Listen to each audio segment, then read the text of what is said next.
एक समय की बात है। एक बड़े शहर के एक शांत और पुराने नगर में सरिता नाम की एक औरत रहती थी। पूरे नगर में उसकी पहचान एक बेहद शांत, सीधी सादी, मेहनती और हंसमुख महिला के रूप में थी।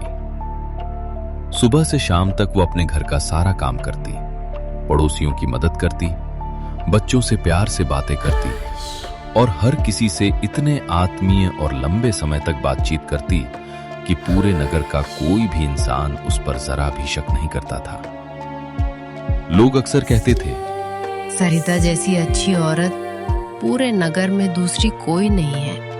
लेकिन किसी को भी ये नहीं पता था कि जैसे ही रात के ठीक 12 बजते थे, उसके घर की रसोई में एक ऐसा भयानक रहस्य जाग उठता था जिसे देखकर सबसे बहादुर इंसान की भी रूह कांप जाए। उस रात पूरे नगर की सड़कें सुनसान थीं।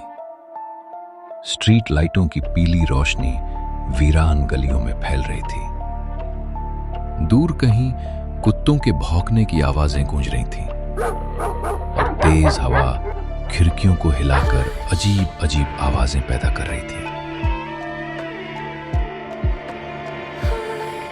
सरिता धीरे धीरे अपनी रसोई में पहुंची। उसने गैस चूल्हे की नाप को घुमाया। तभी आवाज आई। नीली लो जलते ही पूरे कमरे का माहौल अचानक बदल गया। सरिता ने आटा उठाया और बहुत डरावनी आवाज में कहा, आज की पहली रोटी किसी इंसान को नहीं मिलेगी, बल्कि उस रहस्यमयी शक्ति के लिए बनेगी जो वर्षों से इस गैस चूल्हे से बंधी हुई है। जब तक मैं हर रात इसकी भूख शांत करती रहूंगी, तब तक मेरा असली चुड़ैल वाला रूप दुनिया की नज़र से छिपा रहेगा। लेकिन जिस दिन मैं ये रोटी बनाना छोड़ दूंगी, उस दिन इस पूरे नगर में ऐसा भय छा जाएगा जिसे कोई भी नहीं रोक पाएगा, ना ही तुम, ना ही मैं। सरिता की ये बातें सुनने में काफ़ी अजीब लग रही थी। इतना कहते ही उसकी आंखें सफ़ेद हो गई और सफ़ेद टिमटिमे की तरह चमकने लगी। उसके बाल हवा में लहराने लगे। उसके नाखून लंबे हो गए और नुकीले हो गए। उसका चेहरा धीरे धीरे भयानक चुड़ैल में बदल रहा था। क्या गाइस, सही में सरिता एक चुड़ैल है या फिर वह एक आम औरत की तरह है? ये जानने के लिए वीडियो के एंड तक बना रहना पड़ेगा। तभी गैस की लो अचानक अपने आप बढ़ जाती है। चूल्हे के अंदर से एक फुसफुसाहट सुनाई देती है। सरिता, मुझे भूख लगी है, जल्दी रोटी बना कर लाओ, वरना आज रात इस पूरे नगर को निकलकर किसी न किसी की आत्मा के साथ ले जाऊंगा। वो आवाज़ सुनने में काफ़ी डरावनी थी, लेकिन सरिता ने डरावनी मुस्कान के साथ उस गैस चूल्हे को बोला, थोड़ा धैर्य रखो, तुम्हारी पहली रोटी अभी तैयार होने वाली है। मैं आज थोड़ा लेट खाना बनाया, इसलिए मैं तुम्हारे लिए जल्दी रोटी नहीं बना पाई। थोड़ी देर रुको, बस 3-4 रोटियां और रह गई हैं, उसके बाद तुम्हें मैं खाना परोसती हूँ। जैसे ही उसने पहली रोटी तवे पर रखी, पूरे घर में एक भयानक चीख गूंज उठी और उसी समय रसोई की खिड़कियां के बाहर एक डरावना लाल रंग का आदमी खड़ा हुआ दिखा और वह लगातार उसी को घूर रहा था।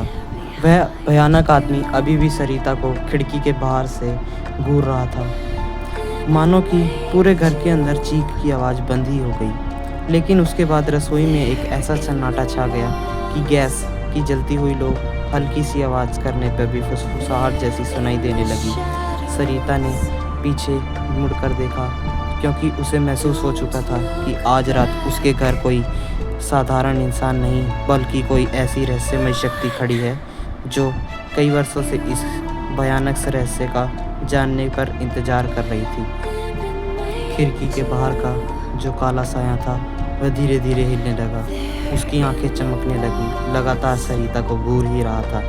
तभी सरिता ने बहुत धीमी लेकिन खतरनाक आवाज में उससे कहा, जो भी मेरी रसोई की खिड़की के बाहर खड़ा है, मैं तुझे आखिरी बार चेतावनी देती हूँ, अगर इसी समय यहाँ से चला जा, क्योंकि अगर तूने मेरे इस आधी रात के रहस्य को देखने की जरा सी भी कोशिश की तो सुबह होने से पहले तेरी परछाई भी इस दुनिया के हमेशा के लिए गायब हो जाएगी और तेरा नाम तो याद रखेंगे लेकिन चेहरा हमेशा के लिए भूल जाएंगे। और उधर सरिता की गैस अपने आप तेज जलने लगी, मानो कि सिलेंडर में ऐसी कितनी गैस भरी पड़ी थी कि सरिता का गैस चूल्हा ख़त्म ही नहीं हो रहा था।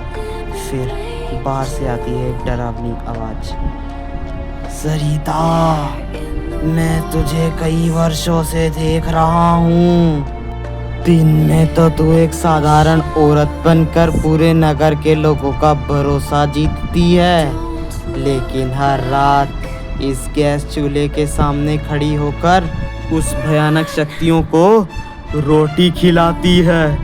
उसका राज अब मुझसे छिपा नहीं है और आज मैं बिना साथ जाने यहाँ से बिल्कुल नहीं हिलूंगा। सरिता के चेहरे पर उसी समय डरावनी हंसी छा गई। सरिता एकदम देखने में भूतिया लग रही थी। लाल आंखें उसकी बार बार चमक रही थी। कभी वह इंसानी रूप में आ रही थी तो कभी चुड़ैल के रूप में। उसी क्षण पूरे रसोई घर में एक साथ कई डरावने आवाज़ें गूंज उठी। हमें रोटियां चाहिए, हमें और भूख लगी है, और रोटी लेके आओ। आज रात किसी इंसान की आत्मा भी चाहिए और वो तेरा काम है ढूंढ कर लाना। सो गाइस, आपको क्या लगता है, क्या सरिता अपने इस श्राप से मुक्त हो पाएगी या फिर वह अपनी ज़िंदगी ऐसी घुट-घुट कर जिएगी? ये जानने के लिए आपको वीडियो का पार्ट 2 देखना पड़ेगा। So do like, share and subscribe our channel.